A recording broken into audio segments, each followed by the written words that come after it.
what is an AI PM? Either you're building a core product with, where your core product experience has AI in it in the first place. Another type of AI PM is sort of someone who's kind of more involved on the platform side. And then the last but not least is really an AI powered PM. And that's someone who's just using AI as part of their job. Aman, why isn't it enough to just be like, hey, I'm looking at what my features output and like it feels good? You've laid out a very comprehensive system to think about it. Sort of three categories of workflow. There's the vibe coding workflow, but just get the thing out and test it. And literally ask as part of that vibe coding project. Write me an eval, vibe eval, I call it. Workflow 2, now we have 100 plus users. We should probably write an eval. At this point, most people start looking at their data. You'll give sort of thumbs up and thumbs down. And then the third workflow is really evals in development and production. An eval-driven development process, evals as requirements. You might be trying to scale up to thousands or millions of users. You actually need an eval system that you can trust. So you know when you push a change, you're not going to break something for hundreds of users. So you can do things like Today's guest is Aman Khan, a leading voice in AI product management. He's worked across many products you'll recognize: Apple, Spotify, Cruise, and is currently head of product at Arize AI, focused on AI observability and evaluation, which I'm excited to say is the topic of today's episode. Don't forget to subscribe to Data Neighbor wherever you listen to podcasts and YouTube, and drop a like and comment below. It keeps us bringing you great content like this. With that, let's dive into our conversation with Aman Khan. Hey everybody, welcome back to another episode of the Data Neighbor podcast with Shravya and Sean. Today we have Aman Khan from Arize AI here with us. Welcome, Aman. Welcome, Aman. Hey, thanks for having me, guys. Stoked to be here. Us too. We're very, very excited to talk to you, and certainly you're one of the few PMs on the podcast. Our PM episodes always do well. Like, they always are the best. Like, they always do very well. Well, you guys know how to deliver a nice product. I feel very privileged to be on a data podcast. We'll talk about it a little bit, I'm sure, but it's always funny being on the product side and feeling like, I remember so much when I was like hanging out with data scientists and data people in my previous jobs, and just trying to absorb as much as possible about that field. So it's always great to talk to data folks. Nice. Yeah, we're excited as well. Okay, so Aman, you are the head of product at Arize AI, and I don't know if you coined the term, or at least I come to know you as kind of like the AI PM, if you will. So how did you, I guess, first of all, what is an AI PM, and how did you actually get into it? Yeah, so it's funny. I think the idea of like what an AI PM just sort of started coming naturally from thinking about what I do in my day-to-day job more and more as well. And I'm not even sure I could take credit for the title or coming up with it, but I can say that from where I sit, a lot of AI product management sort of looks like sort of three different dimensions, which are either you're building a core product with, where your core product experience has AI in it in the first place. And I'm sure we'll debate what does AI mean here. Is it predictive or generative? But there's some black box in your product that's helping generate the output or make a decision. Whereas before, I think in a lot of traditional products, sort of software products, code was pretty deterministic. So that's kind of one major change, is you're managing a part of the product that's now non-deterministic in some way or predictive in some way. I think another type of AI PM is sort of someone who's kind of more involved on the platform side. So this can be model building or selecting the right model, maybe fine tuning, kind of concerned more with platform costs, latency, security types of challenges. We see that a lot. This often used to be like the central ML team, and still I think in a lot of companies is still sort of like a central ML, more of an infra type of role, enabling AI and ML applications across the company. And then the last but not least is really an AI powered PM. And that's someone who's just using AI as part of their job. They're building prototypes and coming to their team. They're using Cursor to help them write specs. They're maybe even writing code themselves or doing data analysis or writing scripts to help them make sense of what product decisions they need to make. What's kind of fun is that I like to think of these as sort of Venn diagram, like a Venn diagram with three overlapping circles, where today there's probably some like unicorn AI PM that's sort of in the middle of all of that. But I do think that as time goes on, more and more, these circles are going to be more overlapping. You can kind of think of AI starting to become as ubiquitous as like the database, right? I mean, eventually, every product is going to have some flavor of AI in it in some way, either in a pipeline upstream or downstream of that product being delivered. That's going to involve selecting a model, and the PM building that is probably going to be AI powered in some way. So today, I think that's sort of like, it's not mutually exclusive. There's some overlap. And I think in the future, this will be even more tightly bound together, which is kind of cool. Got it.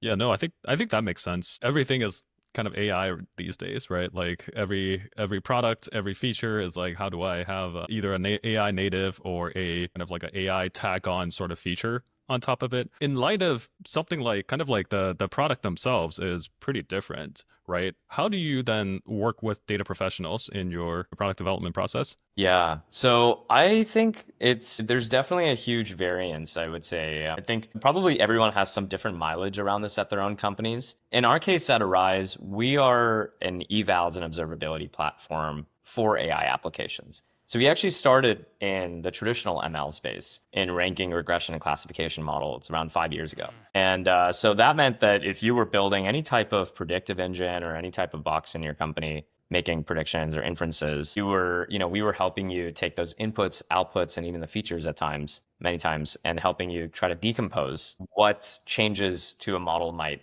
kind of look like if you were actually like making changes, A/B tests between models, what the differences in the output and the performance of the model. Nowadays, because so many applications have LLMs in them, because you can kind of take this off the shelf model and use it for a lot of the applications that traditional ML types of models would kind of take on, like regression, sort of predictive a little bit to some degree. You can do scoring, you can do classification, summarization, extraction.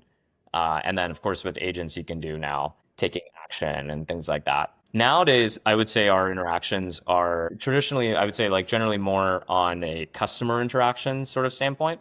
So we have a lot of customers that are data practitioners using our products to kind of log their prompts, log their generations, log and create evals within the platform, and then iterate on those products within sort of this ecosystem, and taking a look at the new outputs and sort of doing this type of A/B test similar to like the model days of, am I making my application better or worse?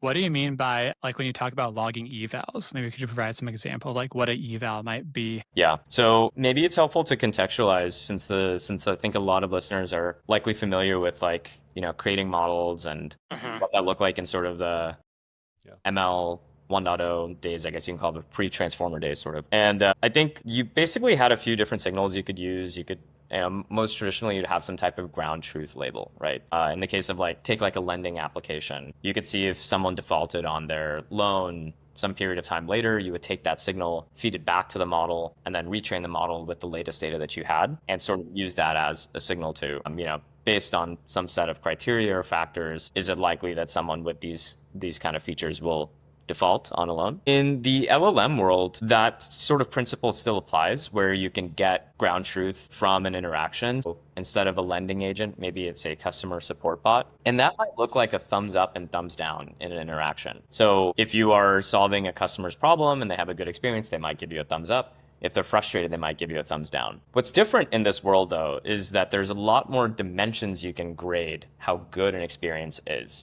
And that's where the concept of evals really starts to emerge, where you can actually go beyond thumbs up, thumbs down, sort of traditional ground truth. And you can use things like code evaluation. Again, you had things like this as well in like the previous world with NLP. One metric that's been carried over is sort of edit distance. How much has the text changed from, one type of generation to another, and like the birthdays to now as well. But now you can do things like using an LLM as a judge and use the LLM to grade the output of the original generation across some dimensions of quality, like tone, correctness, rule following. And you can use your ground truth labels to align the LLM as a judge. So you're kind of creating this data set of human labels. Maybe it's 10 to 100, something there in that range to get started.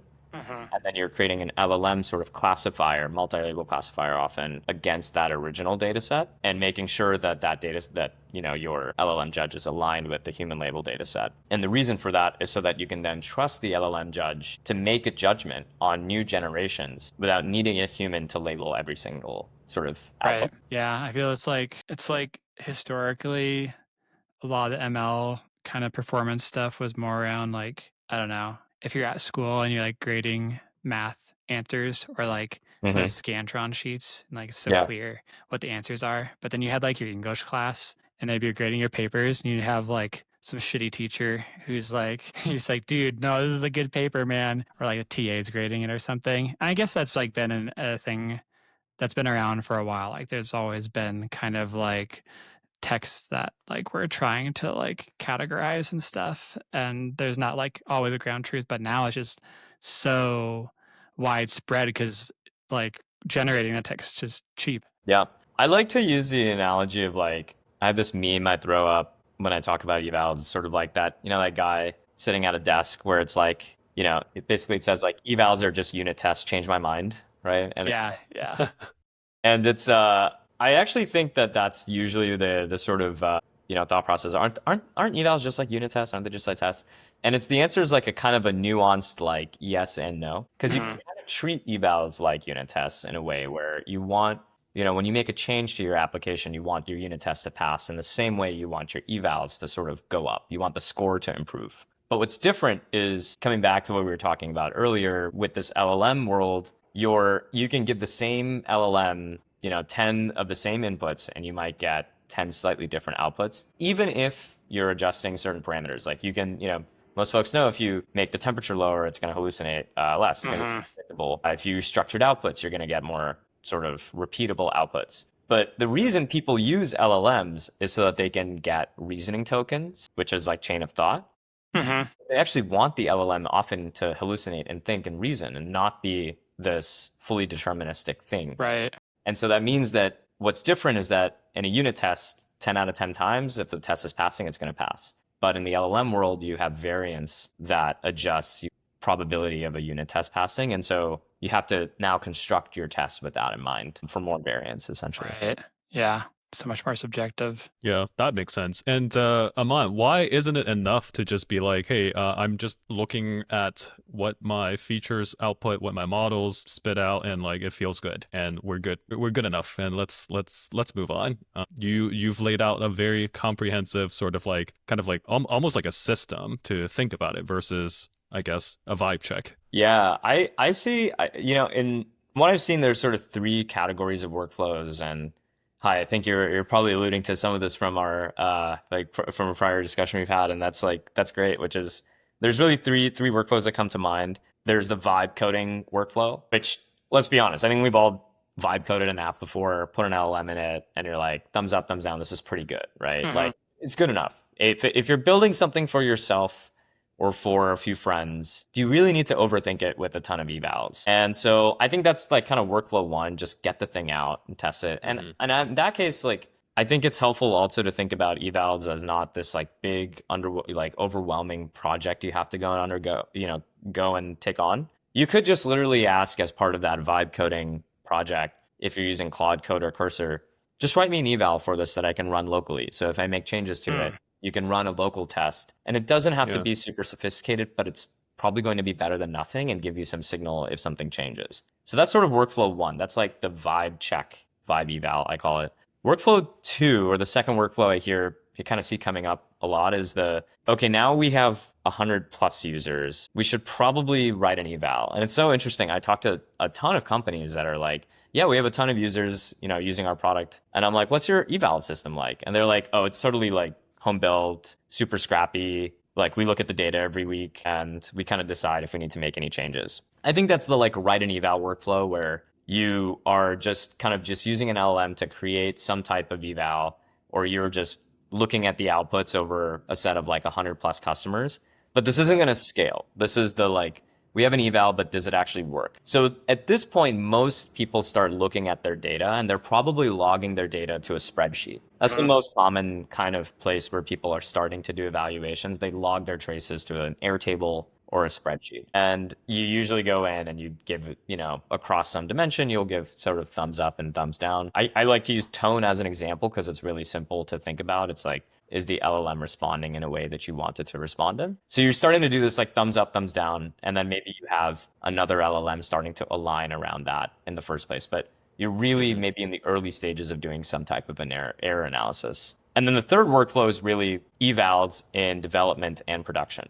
And that's sort of like an eval-driven development process. EDD is like a term that's starting to come up more, or evals as requirements. Yeah.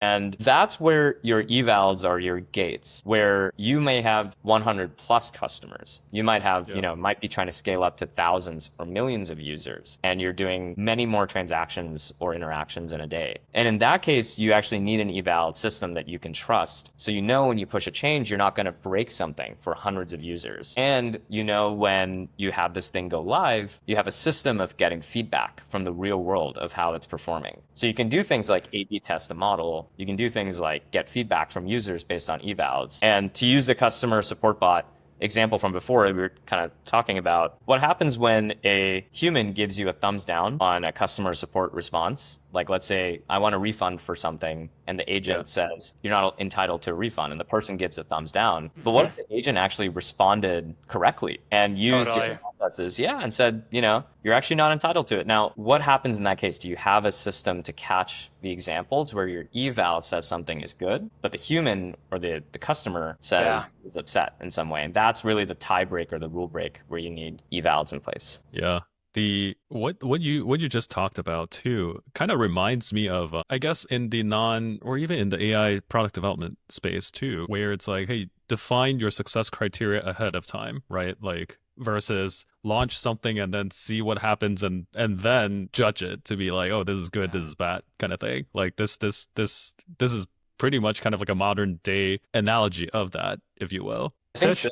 Yeah, go ahead, Sean. Oh, I was saying it's so tricky too, because I was saying like kind of like what you were talking about earlier with subjectivity is like, and I'm just thinking of it now again when you're talking about like a customer being unsatisfied, even though it's the correct answer. It's like with these like generated responses, everyone's like the customer's definition of correctness is so varied, and like they might have 10 versions of like that's a correct answer within a certain person, but if they're on like they're trying to do something on like a tight timeline versus they have a lot of different times their own like subjectivity around like correctness might change, then customer some may be like more prickly than others and have different definitions. It's so different than, I mean, I guess there's always been personalization and models and stuff, but I just feel like now with like these kind of text-based answers, a customer itself can have different like their idea of like this is good or bad can change quite easily. Yeah, and I think good or bad, you kind of talked about like subjectivity in the answers or the subjectivity in the outputs from some of these agents. Even if your workflow has some version of good or bad,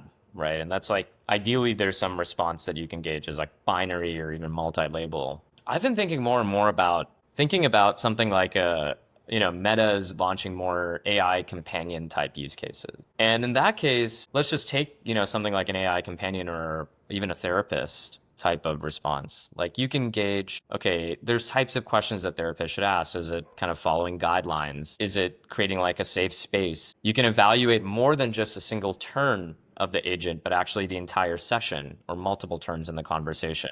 But what's really important is that the agent is aligned with your business outcomes. And in some cases, that's going to be like the person resolving a discussion and feeling like they were heard. And how does that map to your business metric is really, really important. And I think that's something that it's easy to lose sight of if you're optimizing for a local outcome of rule following or being helpful. But sometimes people need to be challenged. Sometimes people need to be asked questions to sort of break out of their mindset.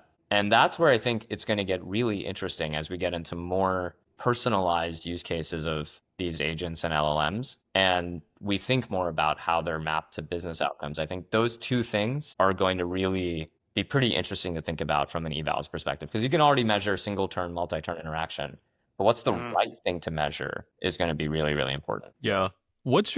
I guess if this is like an early thinking for you, what's your head at in terms of where this is headed? I think the underpinning of this question here is, like data scientists, machine learning engineers, data engineers, folks who are the audience of this podcast, for example, like I can't speak for you, Sean, but, like I'm adverse to uncertainties, right? Like, as much of scientific rigor or ground truth or proofs is better than, like in a world of everything could be super subjective and we have to like, put a stake in the ground to say like this is better than that. How do you kind of think about that when, you know, especially when you were talking about tying it back to business outcomes that really matter? Well, this is where I think having a PM on your team is probably worthwhile to hang in, because I think I view this as an opportunity for a collaboration. So usually I'll pose this back as like a question that you should have on your team, which is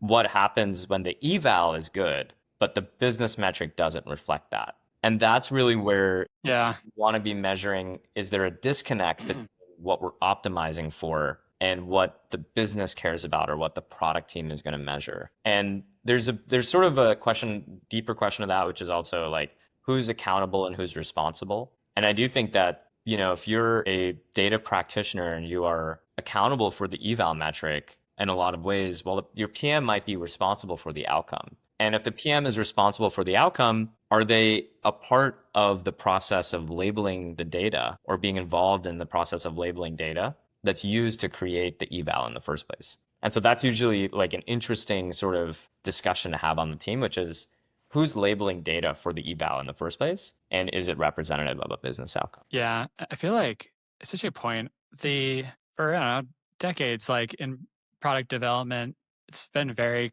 clear frameworks around building success metrics that actually relate to like a user's journey and then like user value and then business outcomes. And I do find in some of the places I've worked over the past few years since like, you know, GPT 3.5 came out, even though people, me included, who already had that framework in place, kind of like forget about it and come into like, oh, this is a totally new evaluation framework. And we're going to do just focusing on like, I don't know, LLM-as-a-judge for like yes or no, if it's hitting all these things, and forgetting to come back to just apply the kind of like table stakes or first principles of like linking stuff back to a business outcome. And it's all definitely possible to do. I don't know why we forgot about it. It's weird. Not everyone has. You Yeah, haven't. I think it's I actually think the reason is I'm not fully like, the more I spend time with these types of products and technology, the more I feel that we are just starting to learn what the right form factors are. And so to kind of make the problem a little bit more tractable, I think we want to pick metrics that are sort of bound, right? Like you're reducing the degrees of freedom for this thing to fail from how we can measure it. And that's fine for getting started or experimentation and for a proof of concept and maybe even your production product. But I think what we're all experiencing right now, to some degree, if you've used something like Claude Code, is early inklings of product market fit, where the form factor, we're like, holy cow, this thing goes off, makes a plan, writes code, can write markdown, execute on it, and do multiple steps to solve a problem, and then ask for feedback when needed. And it lives in a command line interface, right? Like it is as close to like the code as you could possibly get. And I think that that's really the point where I think for product builders, that's an opportunity to think, if this is the form factor, the UI is like literally a line of code or a terminal, do I need to think about my interface a bit more, my interface layer, and how I measure the agent a bit more holistically and go beyond just, you know, agent performance and more like closely aligned with the business? Right. And like I can get more like specific about that too. Like, is a chatbot the right interface? Should this thing be behind the scenes? And how do we measure the outcomes more closely to like what we actually want versus, you know, maybe a chatbot as well? Is like one example. That's so interesting because especially lately, I don't know if you've kind of picked up on this too, or if it's just me in my own bubble, or like, you know, LinkedIn just feeding me stuff that I've liked before more and more. There's a lot more discourse around the complementary nature of both the design element of the product and also sort of like the capability, if you will, of the kind of the LLMs. So as an example, there's a really cool article about, you know, hey, for high risk product, or like the kind of like the way that they kind of described it was, hey, Cursor is not perfect. People know Cursor is not perfect, but yet they still love it. It's because it's designed in such a way that you understand it's not perfect. You understand where it's limited and things like that. And you can mitigate a lot of the kind of like the lack of capabilities with just how well you can kind of surface it in the design so that people inherently understand that, well, it's not that if I do X and it doesn't give me the right answer, then I'm out, kind of thing. And kind of fits perfectly with what you just said. And so that just reminded me of that. Yeah, exactly right. Like it's think of the usage of the product as more of a process than a transaction to some degree. Like, yeah, you still come in with a task, but like the journey to get there and how you learn kind of matters. Like as an example, when I use Cursor or Claude to do something for me and it doesn't do a good job, if it doesn't go back and update the rules files, I like tell it to go do that. But it sort of it's like part of the interaction, right? It's like working with someone like, oh, you didn't follow the instructions. Can you update your rules to be more specific next time we do this? And it's like, yep, I got it. You're absolutely right. And I think that's an interesting, like, how do you gauge that? Like, is it really just always about like, does the code execute, or is it about pulling out insights or explanations? I'm curious what you guys think about this. Like, I've been reading more and more about how the uptake of coding tools, I think from an adoption standpoint, and the impact it's having right now seems to be largely in and for less technical people than for deeply technical engineers. And I think that's a really interesting observation and sort of intuitively makes sense for me, is like a PM or a designer using these tools to up level themselves because they weren't able to do something, or it would take them all week to ship some type of code. Now they can do it in like 15 minutes, is a massive productivity gain versus a backend engineer that knows an existing code base and system so deeply that if they ask an LLM to go write code, they know they're just going to have to go and check it anyway, and it actually makes them less efficient. Like, is this something you guys are seeing? Like, what do you think of that observation? For me, I think the most productivity gains I've seen is when someone's exploring or like pushing to a new space they haven't really worked in before. So for me, an example of that might be, rather than, we kind of talked about this before we started, but like rather than running something in a notebook, like building it out like an actual scripts and like some Streamlit app on top of it. Like that's probably something I wasn't going to do on my own before. Or for me, it might be on like the more like data engineering stuff, where it's like before I might ask like a data engineer or someone to like go into like our DBT repo and try and figure out like what upstream is causing my issue. And now I'm going to just like clone that repo and figure it out myself. On the engineering side, this is actually pretty interesting. So like the evaluation pipeline I'm working on right now would have been something before where it's like I'm just doing it all in some notebook. And now it's like a way more fleshed out repo that I'm pairing with like engineers on. But those engineers aren't like data scientists and data engineers. So they're using like Cursor and Claude Code to like up level their like data science and like data engineering skills, like stuff they wouldn't do before.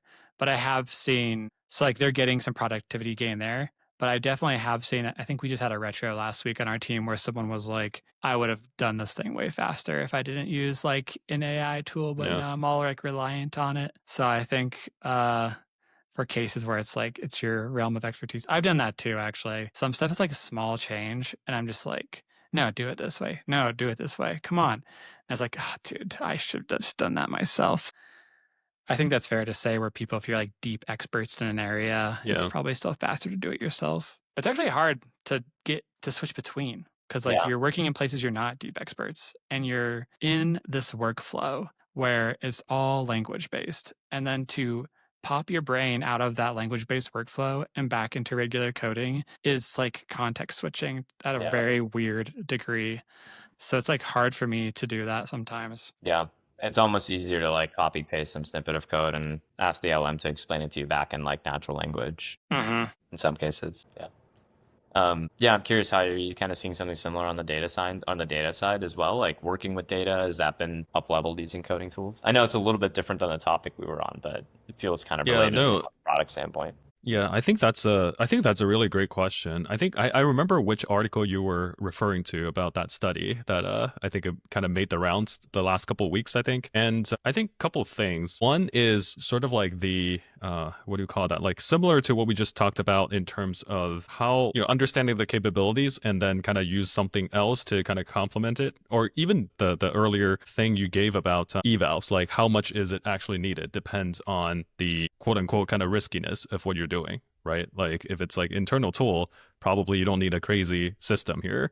But if it's like for many, many users, you better have something pretty buttoned up. I think it's almost similar to that. Like, okay, what are we actually getting information on from the data, for example? And so that would be kind of like, you can vibe code your way. I guess you can vibe analyze your way out of it. But if it's for like, like executive dashboards or like something that's way more production grade, then I think I do think there's a confounding factor here where how much the engineer or the data scientist or the data engineer actually know how to prompt LLMs well is kind of like a wild card too. Right? Like if you know the limitations of it and you deeply understand which model does what aspects well, or like how they're not great at certain things, I think that would be very different than if someone is like, I'm just new, like I know my stuff, and I chat with Claude occasionally, for example. That's an interesting observation. So if I could try to, let me know if I got this right, but what I took away from that is people that know how to use the LLM tools really well might just have a preference, but also as maybe even an advantage working in certain situations than those that are maybe more comfortable using or working in a repo that they know well. Like it's kind of apples to oranges to some degree in terms of productivity. Yeah, I think so. I think it's curious to see if Sean, you agree with that. It's kind of hard to tease out all the confounding factors because there's quite a bit of moving pieces here. But I do think hey, if somehow everybody's AI skills, let's call it, is at the 90th percentile, and if they in an environment where they're like, hey, you're doing very similar things, are you not able to accomplish more with it in whatever you're trying to do versus versus before? That's I think that is something that I don't remember if that study kind of addressed that. Yeah. Yeah. I mean, I feel like no matter who you are, you're going to get some productivity gain, even if you're like a deep expert in some stuff, because just realistically, we're just not doing stuff like 9 to 5 that requires deep expertise. Like, for sure, there's some tasks that do require that. And yeah, I think you need to know, I think you need to be using these tools a lot to know, hey, oh, I'm going to hit this like threshold pretty soon and I have to do this. It's faster to do it myself. Yeah, I think maybe like to build off of that for a sec, like how do you eval for that? How do you eval for productivity? If that's what you care about, then correctness is a function of that. But productivity is sort of goes beyond that. It might be giving you new ideas or directions to explore from research, from analysis. And I think that's where things start to get really interesting. Like the products that have some great product market fit right now in the market are like code gen, deep research and analysis, search obviously as well. And how to eval for those cases might be super personal, and how the foundation model companies eval for their models and those use cases might look really different than how your business might need to eval too. Because if you're like a bank or financial services company, you care a lot about the advice you're giving to your clients. Yeah. Versus if you're OpenAI, you're going to do your best, but it says like, hey, OpenAI gets this stuff wrong, or ChatGPT gets stuff wrong sometimes. It says it as a disclaimer every time you use it. Like at a certain point, are you going to lose trust if your AI agent is like just wrong or making things up, versus people know that ChatGPT gets things wrong and to check the result, or at least they should. The spectrum is so wide. Aman, do you have any sort of like principles for how people should think about evals by sort of different product types or like different scale, as you just mentioned? Because I would assume like a lot of people do it differently. Different companies do it differently. Different industries do it differently. But I'm guessing it's probably not a invent your own wheel sort of situation over and over again. Yeah, I think that there's definitely some best practices that have started to come out of like how to think about evals in your business. I would say like first and foremost, just classifying the importance of the task and how important it is to get,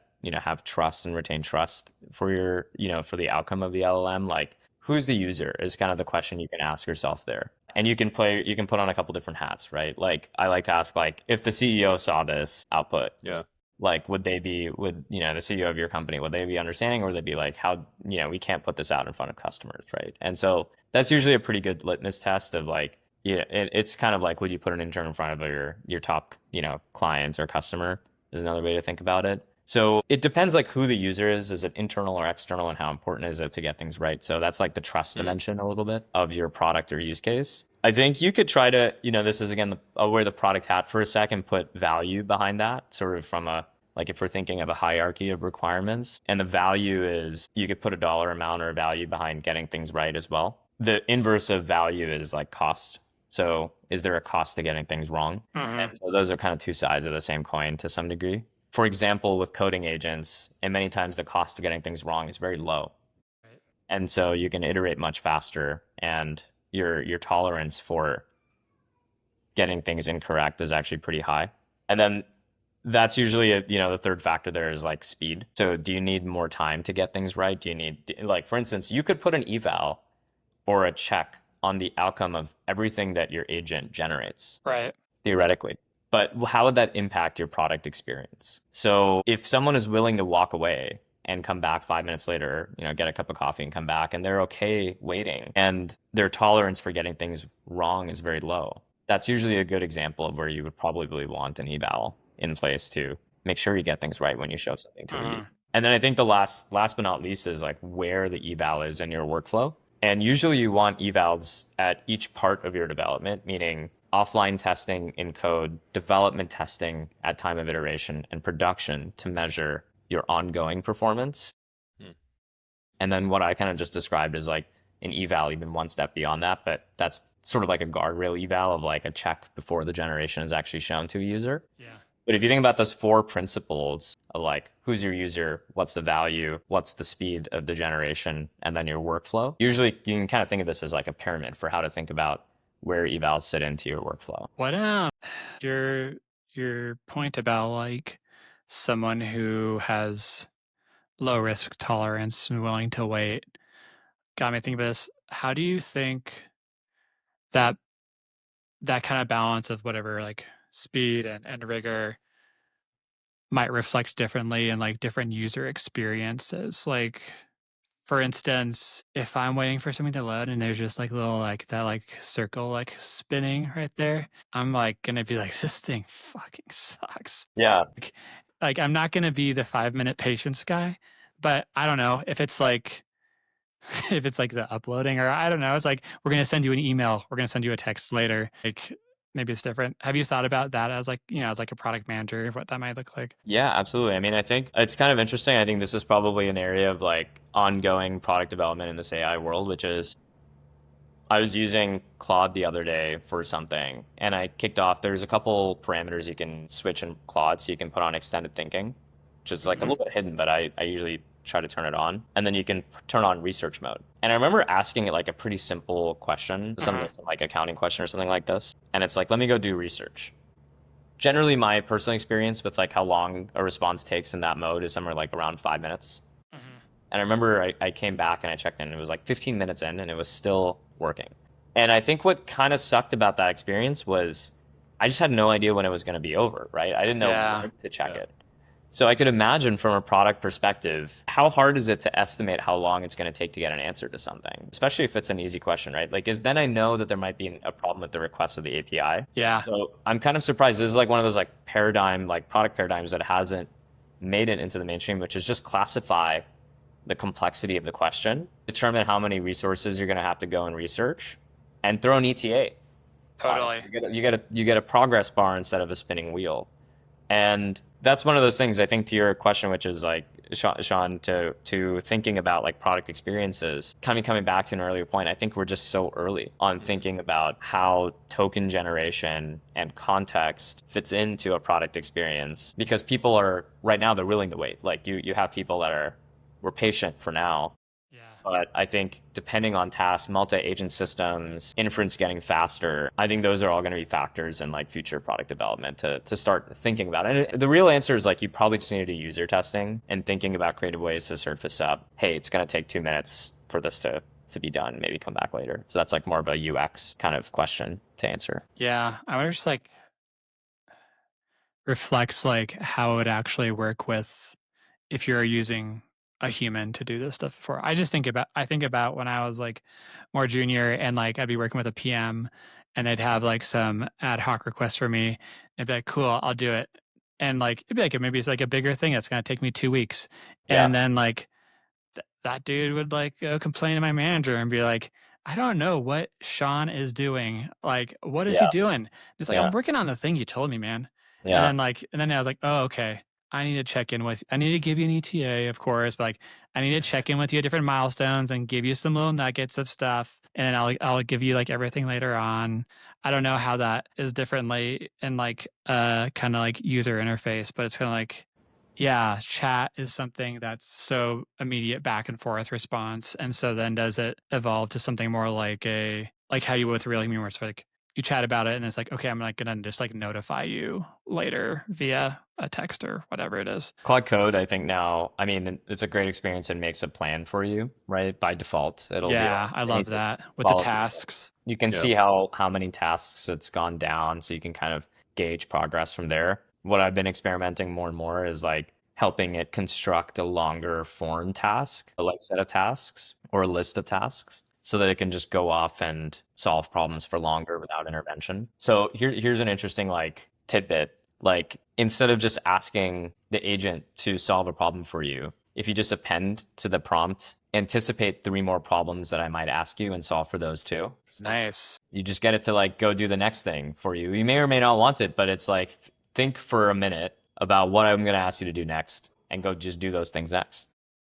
Interesting. It's probably just going to burn tokens. Like don't get me wrong, this is probably not like a smart way to work with your but it's kind of an interesting experiment to try, right? And see like for some use cases, how does it work? And this kind of came like this sort of started entering my workflow because there was a system prompt for Grok, or there was some prompt for Grok that kind of did something where it tweaked the temperature and the completion tokens, where there's some implicit like stop or completion tokens that the response API like has even in Claude Code, and with Grok it just sort of like overflowed that limit. Mm. And so Grok would just start going and like generate a response, ask a follow-up question, generate the next response, ask another follow-up question. But that can be really valuable if you're just trying to generate tokens, right? And for some downstream tasks. So I thought that was kind of an interesting workflow. Man, yeah. I literally gave that feedback to a junior data scientist yesterday. Like he was asking me about like planning a project Yeah. with a stakeholder, and I was like, oh yeah. I was like, and you're really smart and you're really close to the data. So just like think about what they're gonna ask you once you Yeah. deliver this, and then do that too. And I've been given that feedback for a while, and I've never thought about doing it to the AI. Right. It's you go. I think the more that you get used to like thinking about this stuff as, people on your team, Mm-hmm. are pretty strong. And so like time invested in context setting, time invested in showing how to do the work to train up someone on your team. This is how we do things, is going to save you heartache when they go do something wrong, right? Like I think that's something Right. we've all learned by working with more junior members on our team too. Yeah. People learned that working with me Yeah. early on in my career. Exactly. We really gotta tell this guy what to do. We've all been there. It's Claude's been there too, and it's our job to make Claude more effective as a team member. That's so cool. That's awesome. I read an article or a Substack newsletter, I think, just yesterday or a day before, and I think the title was something super clickbaity. It's like, why are we so low on patience nowadays? Something like that. And what it's highlighting is, you know how like for humans, especially especially people who are new to the field, whatever field they're in their career, you have to kind of tell them like, oh, you should always give a TLDR. You should give, like enough context, but not too much. Save the detail for kind of like clicking through the doc kind of thing. I mean, at least that's for data scientists. But you never kind of just throw a doc and it'll be like, oh, the answer is in there, go find it, like that kind of stuff. And the argument was effectively like, we're so trained now to seeing well formatted things from LLM. Like if you ask a chatbot, if you go Perplexity, you ask a question, gives you nicely formatted things with bullet points, with takeaways, with summaries, and it's instant, it's fast, anticipates what you're asking for and what you may not have asked. And so it's so fascinating in this conversation where it's like, hey, we're all kind of start to run out of patience, if you will. Now it's like, hey, we got to be really good with the AI so that we kind of get a little bit of the, I guess, reminds us of bring back the humanity to working with AI, and maybe that will just help us be even more productive. I almost view it as like, I think we all know implicitly how to pick up on AI generated text more and more. And I think it's going to be so pervasive. Like this thing kind of feels like it's going to be a bit of a pendulum in our workforce of like, now people are like, oh my God, I can generate PRDs so fast. And then I take this PRD and I give it to my engineering team and they're like, you just made this with like ChatGPT, and the kind of person on the other end, nobody wants to read AI generated text. Let's be honest here, right? As soon as you as soon as you see the first M dash, you're like, I'm out, right? Like you're like, I'm checked out of this thing. The rest of it, All those poor people who were using M dashes for years and they're screwed. it's dead. I was in the M dash guy, but like a hyphen, and now I'm just like, people are gonna think that's an M dash. Like I gotta do all these commas in my running sentences. So that's kind of what I'm getting at. I think like the next alpha is just going to be better creative writing in the workforce, because I think it's going to just grab more attention. So to me, that's actually what I'm starting to experiment with and play with more, is like, can you encode writing style? How good can you actually do it? But two, in the process of doing that, I'm just starting to think more creatively about how I try to express my own writing without LLMs. And so, I think that's kind of been one outcome of this, is like actually trying to use them less for writing and seeing how far that gets me. That's sort of an experiment. I tell the AI to be more robotic in its writing. I'm like, don't even try to do these weird human-y things. Yeah. Just be direct and get to the point like a robot would. Like you are. Be yourself, man. Yeah. Like, come on. I don't know if you've been seeing like this floating around X, but like there's people are calling LLMs clankers. Have you heard this one? No, I like it though. Like as like a term, like a slur for robots and AI. Like Man. so it's kind of been stuck in my head as like, it's pretty good. Yeah, I won't be using that term because I'm not going to get canceled by the AI in the future years to come when they're ruling us over. They're like, we got a video of this guy calling us clankers. Yeah, exactly.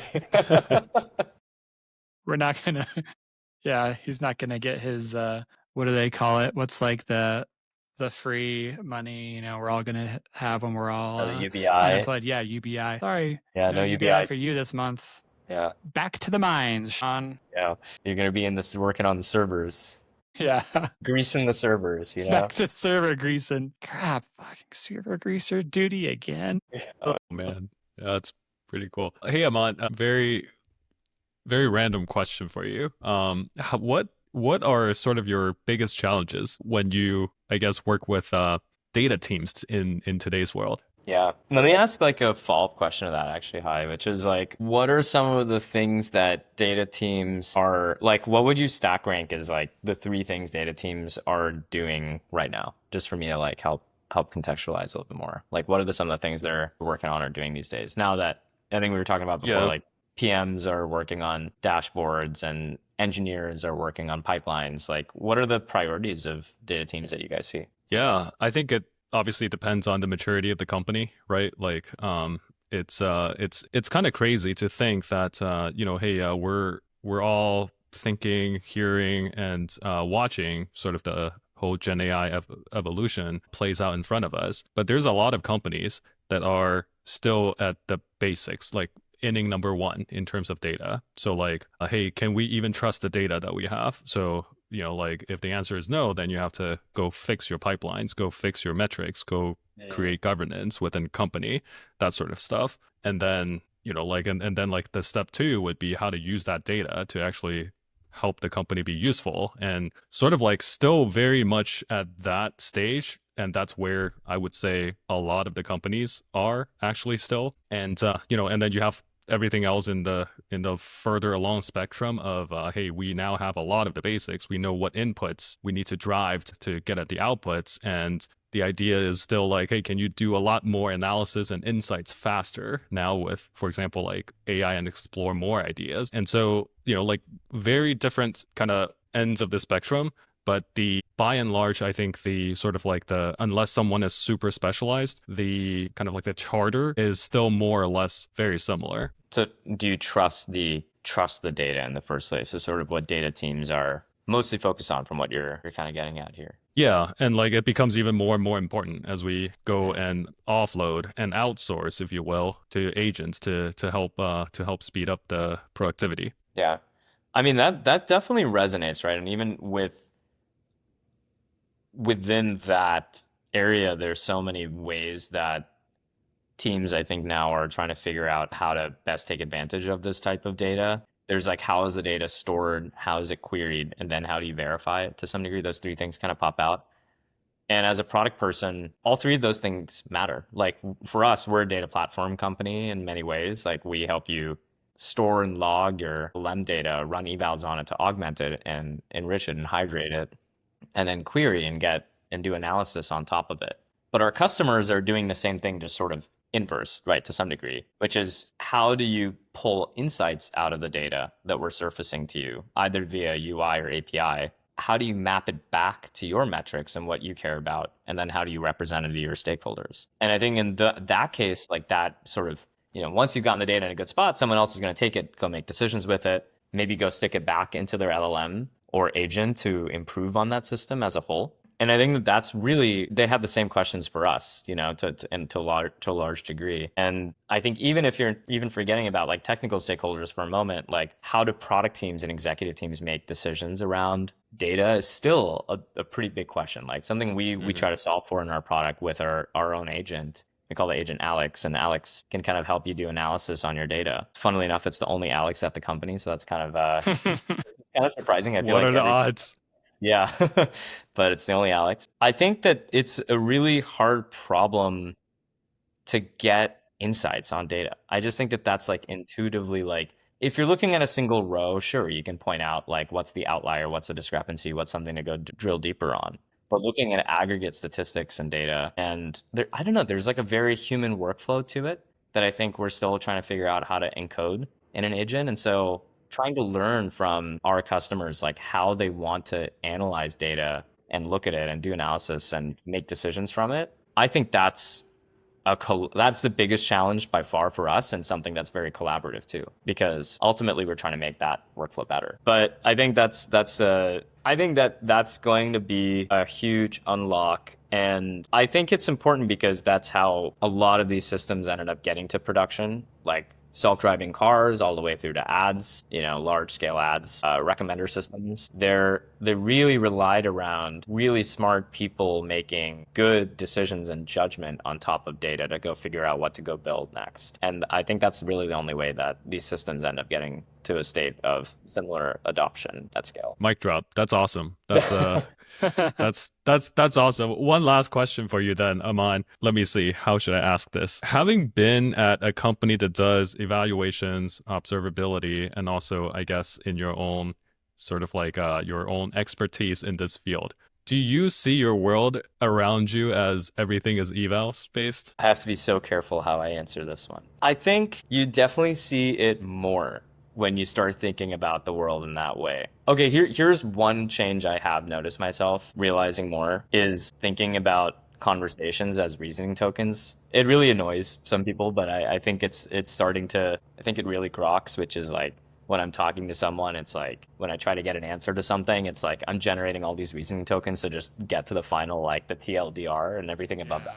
The reasoning tokens, and then the other person's in response to that is the eval. So, and then vice versa. Like, I wouldn't want to think of myself as an eval, but I do kind of view like you could gauge, oh, did that land or not based on someone's facial expression? That's the eval. So like that's an example of like annoyingly a real world observation that has started to enter the way I kind of view things. But the same thing happened when I was working in self-driving, for what it's worth. Like all of a sudden you become hyper aware of driving around you and good driving and bad driving, like very subtle signals, because you're just staring at driving data all day. So I think there's just no way around just the fact that the more you look at data, the more you start noticing it in the world around you to some degree. Yeah. Do you guys That's have so a similar? interesting. I feel like that might be like a deeply personal question, but any similar observations for you guys? Yeah, I mean, definitely. It's one of those things where I think if someone says there's a lot of red cars on the road, and then you start to kind of see more red cars. But like what you just said is so interesting, because another startup idea, which would be teach robots how to, or LLMs, how to self-eval based on observing human reactions to the answers. That is a good startup idea. Put the webcam on. Yeah, Take a webcam screenshot, on, throw it into body Cloud language, use that as your eval, like Code. That's auto a eval. good like Yeah. little weekend hackathon project, is like tell whether or not I like your response based on my body language. And Totally. Cloud Code is like, you're disappointed in me, I will do better next time. Like Yeah, there you go. Cool. All right. I think we're coming up on or we just passed an hour. It's been a fun episode. Thank you so much, Aman, for spending time with us. Sean, do you want to close this out? Yeah, thanks everyone for listening. Yeah, I definitely learned a lot from this, Aman. I really appreciate you coming on the show. I'm sure all of our listeners do as well. Anything anywhere our listeners can follow along? Anything you want to leave them with that we didn't ask about? I mean, I would just say, like, feel free to reach out if any of this resonated, and if I would love to try to be helpful. Try to keep my DMs open, so you can find me on LinkedIn, and you can see more of my writing on amank.ai. So if any of that resonates, feel free to reach out. Would love to try to be helpful. And thanks for having me on. This was a really fun one. I felt like we got to riff on a bunch of different topics. I really enjoyed that. Nice. Yeah, I really enjoyed it as well. Cool. And to our followers, if you also like this episode, please like it with the like button and subscribe. Cool. Thanks, All right. everyone. Thanks. Thanks, everybody.